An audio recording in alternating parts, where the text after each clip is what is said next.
বাজারে ভোজ্য তেলের দাম নিয়ে অস্থিরতা কমেনি। পাম অয়েলের দাম কমলেও নাগালের বাইরে সয়াবিন তেলের দাম। তাই পাম অয়েলের দাম কমানোর সুফল পাচ্ছে না ভোক্তারা। আমদানিকারকদের দাবি, বিশ্ববাজারে দাম বেশি থাকায় দেশে সয়াবিন তেলের দাম কমছে না। বাজারে অনেকদিন ধরে চড়া ভোজ্য তেলের দাম। বিশ্ববাজারে দাম কমায় মঙ্গলবার পাম অয়েলের দাম লিটারে ১৯ টাকা কমিয়ে ১৫০ টাকা নির্ধারণ করে সরকার। পাম অয়েলের বড় অংশই ব্যবহার হয় হোটেল রেস্তোরাঁয়। তবে তেলের দাম কমলেও কমেনি হোটেলে খাবারের দাম। পাম অয়েলের দাম কমানোর প্রভাব পড়েনি সয়াবিন তেলের দামে। ১৫ এপ্রিল বোতলজাত সয়াবিন ১৮৯ টাকা আর খোলা সয়াবিনের দাম ১৬৯ টাকা লিটার নির্ধারণ করে ব্যবসায়ীরা। এরপর কয়েক দফা বৈঠকেও দাম কমাতে পারেনি মন্ত্রণালয়। টিসিবির হিসাবে এক বছরে সয়াবিন তেলের দাম বেড়েছে প্রায় ১৩%।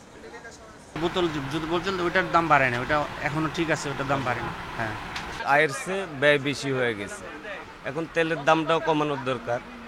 যদি তেলের দামটা কমে তাহলে সাধারণ মানুষের আয়ত্তের ভিতরে পড়বে আর কি। আমদানিকারকদের দাবি, বিশ্ববাজারে অপরিশোধিত সয়াবিন তেলের দাম টন প্রতি $১২০০। আপাতত দেশে সয়াবিনের দাম কমার সম্ভাবনা নেই। বাজারের সাথে দেশের বাজারের মূল্য সামঞ্জস্য রেখে এটা করা হয় আর কি। যে আসলে আন্তর্জাতিক বাজার বলতে আজকের আন্তর্জাতিক বাজার বিবেচনা করা হচ্ছে না। আজকে বাজারে যে মালটা আসছে সেটা কি দামে কিনা ছিল সেইটার হিসাব করে আমরা কষ্ট করি। আজকে বেড়ে গেছে, আজকে বাজারে সমন্বয় হচ্ছে, বিষয় এরকম না।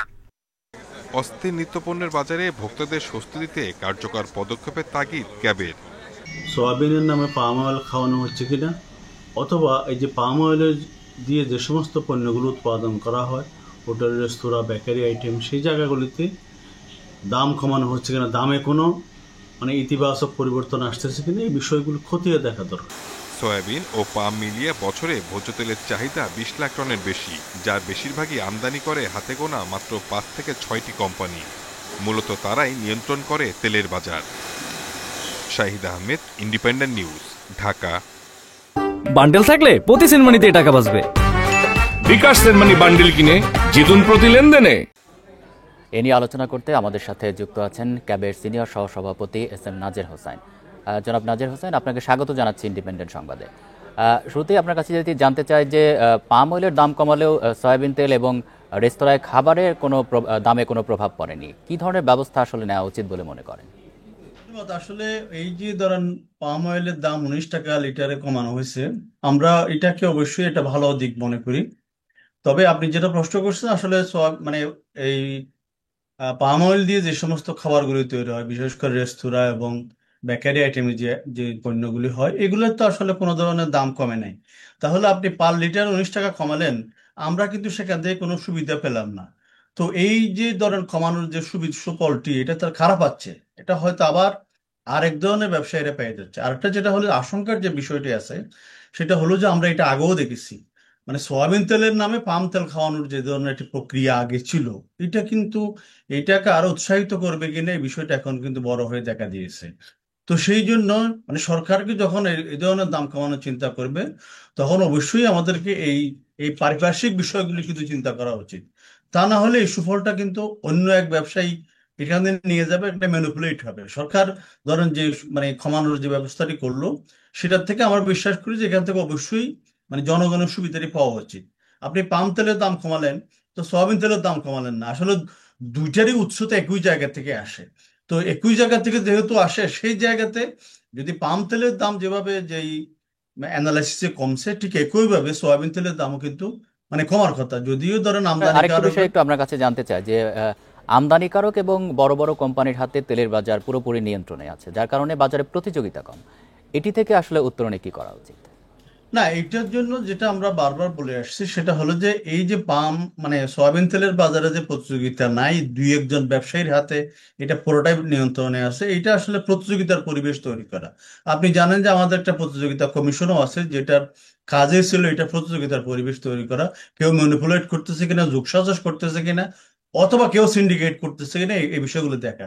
যদিও তাদের তৎপরতা সেরকম নাই, কিন্তু এই যে ধরেন এখন তিনজন আমদানিকারক, বড় আমদানিকারক আছে।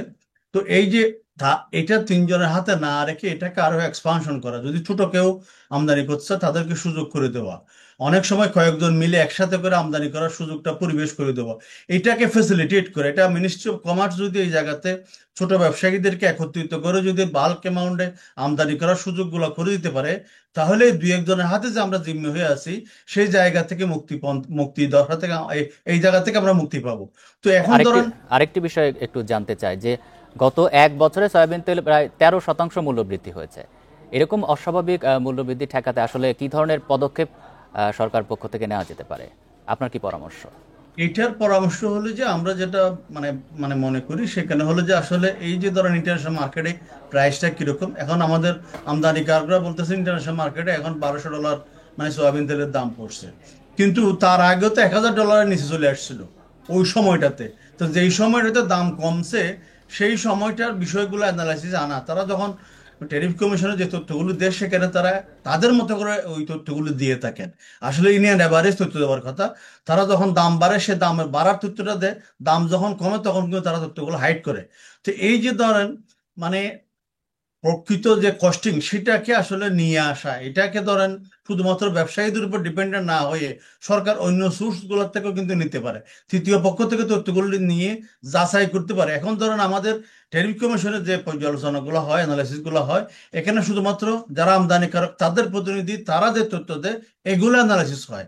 ট্যারিফ কমিশন আলাদাভাবে কোনো তথ্যগুলো অ্যানালাইসিস করে না। আমাদের বক্তব্য হলো যে এখানে ইন্ডিপেন্ডেন্টলি তারা নিজেরও তথ্য কালেক্ট করতে পারে, তৃতীয় কোনো পক্ষ দিয়ে এই তথ্যগুলো আনতে পারে এবং ব্যবসায়ীদের তথ্যগুলো যে নিতে পারে। পরামর্শগুলো দিলেন এগুলো নিশ্চয়ই নিয়ে- সরকার সেদিকে নজর দিবে। আপনাকে অসংখ্য ধন্যবাদ দিচ্ছি এতক্ষণ আমাদের সাথে থাকার জন্য।